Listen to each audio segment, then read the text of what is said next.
E aí, meus queridos players, Ike de novo na área, e no Cinecult de hoje eu vou falar de um clássico absoluto dos anos 80, Blade Runner. Let's rock it!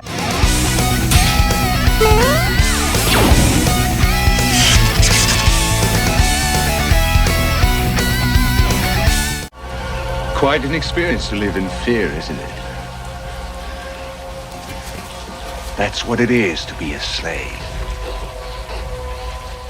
Blade Runner, no Brasil com o nome de Blade Runner, o Caçador de Androides, é um filme de ficção científica lançado no ano de 1982. Ele foi dirigido por Ridley Scott, que a essa altura já havia se consagrado com o clássico Alien, de 1979. O roteiro foi adaptado por Hampton Fancher e David Webb Peoples, de um livro chamado Android Sonho com Ovelhas Elétricas, escrito por Philip K. Dick em 1968. O filme traz como protagonista Rick Deckard, interpretado por Harrison Ford, o nosso Fordão aí que a essa altura já havia se consagrado como Han Solo em Star Wars. Já o antagonista é o androide Roy Batty, interpretado por Rutger Hauer, que posteriormente foi o personagem John Ryder no clássico do terror cult A Morte Pede Carona, de 1986. E eu tenho que citar também a personagem Rachel, interpretada por Sean Young, que por muitas vezes ganha a cena com seu carisma e atuação marcante.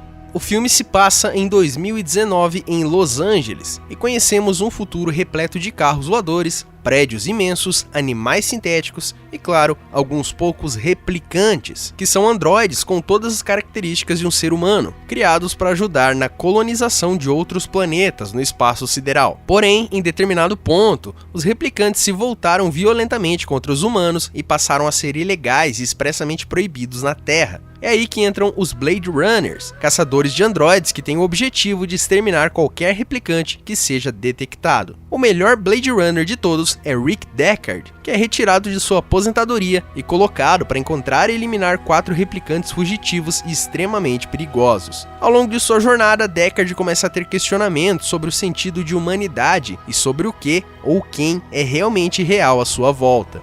Blade Runner traz uma atmosfera que mistura elementos noir e ficção científica, além de uma narrativa única e profunda que não perde o pique em nenhum momento. Toda a reflexão sobre a humanidade que o filme traz, mostrando os replicantes assim como seus criadores, procurando pelo real sentido de viver e por momentos se mostrando mais humanos que os próprios humanos, nos fazem questionar se o próprio Rick Deckard é realmente um humano ou mais um replicante criado para servir aos seus propósitos. O filme é uma obra-prima, passando por atuações marcantes e maduras, enredo original e envolvente, fotografia impecável, trilha sonora épica, indo até efeitos especiais que, mesmo vistos após 34 anos, não envelheceram. Isso tudo sem falar do universo perfeitamente bem construído e amarrado. Blade Runner estabeleceu padrões que até hoje são usados em filmes do gênero ficção científica e conceitos que viraram escola para o cinema de modo geral. A nota do IMDb para Blade Runner é de 8,2 de 10, e ele tem aprovação de 89% no Rotten Tomatoes. Algumas curiosidades sobre o filme são: antes do filme ser lançado, a Warner assistiu o corte realizado por Ridley Scott e disse que o filme estava muito confuso. Daí então foram inseridos um início e final diferentes, bem como uma voice-over realizada por Harrison Ford para explicar melhor a trama. A narrativa de Harrison Ford ficou bem ruim e por anos criou-se o mito de que ele teria feito um trabalho ruim de propósito, o que ele desmentiu pessoalmente em 2002 numa entrevista para a revista Playboy, onde afirmou que foi simplesmente uma má narração mesmo. Como o filme já havia sido completamente filmado, no final da Warner foram inseridas algumas cenas inutilizadas do filme O Iluminado, de 1980. Essa foi a primeira versão do filme, conhecida como a versão de cinema, mas Blade Runner sofreu nas bilheterias e passou em branco, pois ao mesmo tempo foi exibido ET, o extraterrestre, que ofuscou também o outro clássico, O Enigma de Outro Mundo, que apenas anos depois viria a alcançar o seu status cult. Com Blade Runner não foi diferente, apesar de ser ofuscado em 82, no ano de 89, Michael Eric, um preservacionista de som e diretor de gerenciamento da Warner, encontrou a versão original de Ridley Scott e a exibiu em um festival. Todos adoraram o corte e a Warner, após o aval de Ridley Scott, resolveu lançá-lo como a versão do diretor, apesar de Scott não ter realmente supervisionado a versão por conflitos de agenda. Porém, em 1991, com o lançamento para VHS da versão chamada Director's Cut, foi que que Blade Runner fez barulho e alcançou o seu status cult, mas apenas em 2007 é que foi lançada a versão chamada de Final Cut, onde Ridley Scott pôde trabalhar com o tempo e deixar tudo exatamente da forma que queria em 1982. Essa é considerada por maioria a melhor versão. Quem for assistir agora vai nessa versão ou na de 91,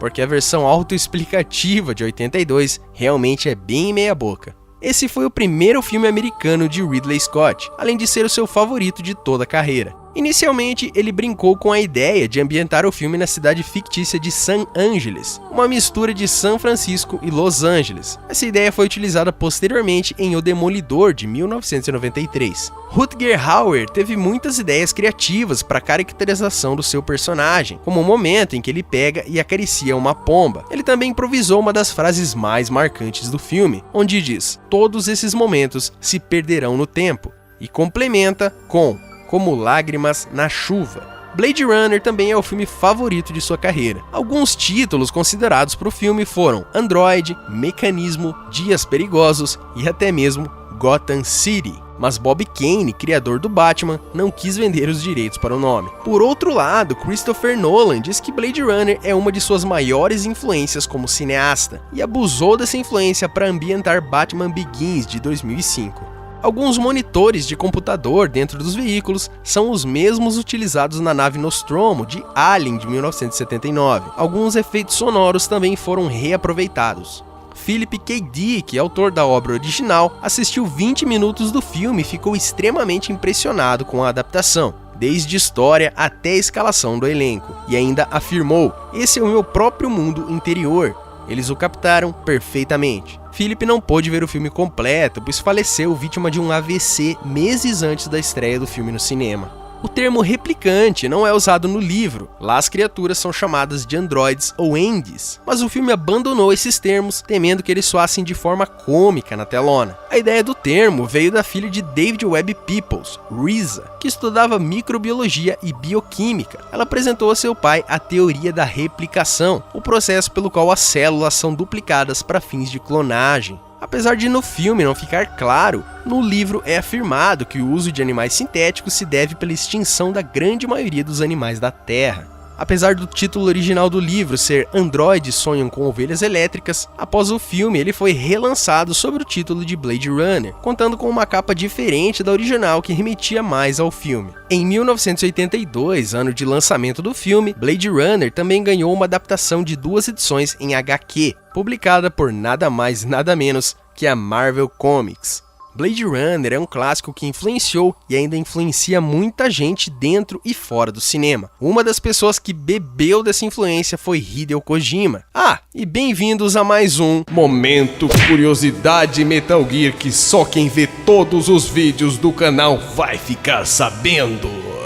Quem tá aqui no canal e só assiste Metal Gear, Se foder. a maior influência que vemos é no game Snatcher de 1988, que praticamente é o Blade Runner na visão de Kojima. A ambientação, personagens e muitos elementos remetem ao filme. O personagem principal, Gillian Seed, é uma reprodução clara de Rick Deckard, além de muitos outros filmes como Exterminador do Futuro também terem servido como inspiração para Kojima. E outra que muita gente nunca reparou é que a fonte usada em Metal Gear Solid é extremamente semelhante à de Blade Runner.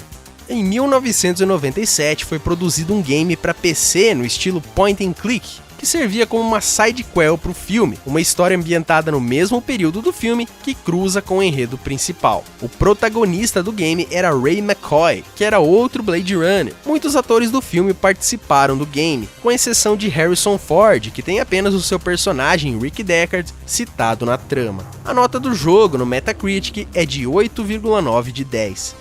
Se você quiser saber mais sobre o universo do cinema com várias curiosidades, confira a playlist Cinecult. O link tá aqui na descrição.